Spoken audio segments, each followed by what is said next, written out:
नमस्कार दोस्तों।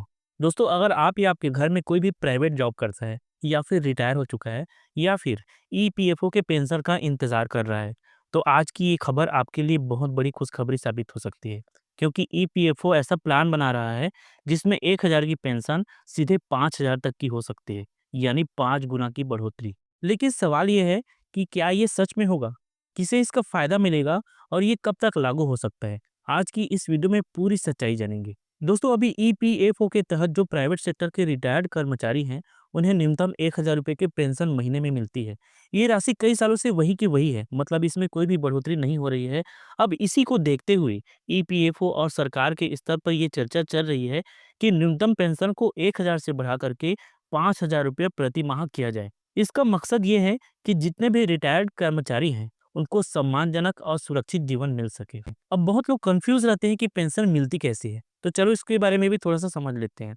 तो ईपीएफओ के अंदर एक स्कीम होती है जिसको एम्प्लॉइज़ पेंशन स्कीम या ईपीएस 1995 कहा जाता है। अगर आपने ईपीएफ में नौकरी के दौरान पैसा जमा किया है, कम से कम 10 साल की नौकरी पूरी की है और आपकी उम्र 58 साल हो चुकी है, तो आप ईपीएस पेंशन के हकदार होते हैं।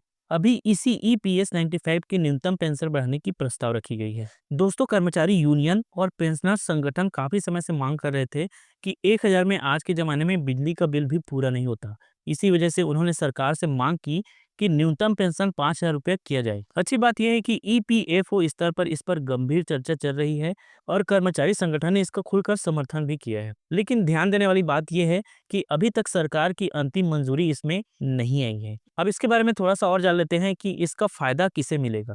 तो अगर ये प्रस्ताव पास हो जाता है, तो इसका फ़ायदा किसको-किसको मिल सकता है, इसके बारे में जानते हैं। सबसे पहला, ईपीएफओ में रजिस्टर्ड प्राइवेट कर्मचारी। दूसरा, ईपीएस 95 के तहत रिटायर्ड लोग। और तीसरा, वो पेंशनर्स जिन्हें अभी भी सिर्फ़ 1000 मिल रही है और ये खासकर उन लोगों के लिए है जिनकी कोई दूसरी इनकम नहीं है। अब थोड़ा-सा इसके बारे में जानते हैं कि अंतिम फैसला कब आएगा इसके बारे में। तो दोस्तों, अभी तक इसका कोई ऑफ़िशियल नोटिफ़िकेशन नहीं आया है, लेकिन माना जा रहा है कि केंद्रीय बजट या फिर आने वाली पॉलिसी मीटिंग में इस पर फैसला किया जा सकता है। जैसे ही सरकार की मंजूरी मिलेगी, ईपीएफओ की तरफ से ऑफ़िशियल ऐलान हो जाएगा। तो दोस्तों, 5000 रुपये पेंशन अभी भी एक प्रस्ताव है। अफवाहों पर बिल्कुल भी भरोसा मत कीजिए, सिर्फ़ ऑफ़िशियल अपडेट पर ही ध्यान दीजिए। अगर आपको EPFO, PF pension, tax loan in सभी के बारे में जानकारी चाहिए, तो मेरे चैनल से जुड़ जाइए और चैनल को सब्सक्राइब कर लीजिए।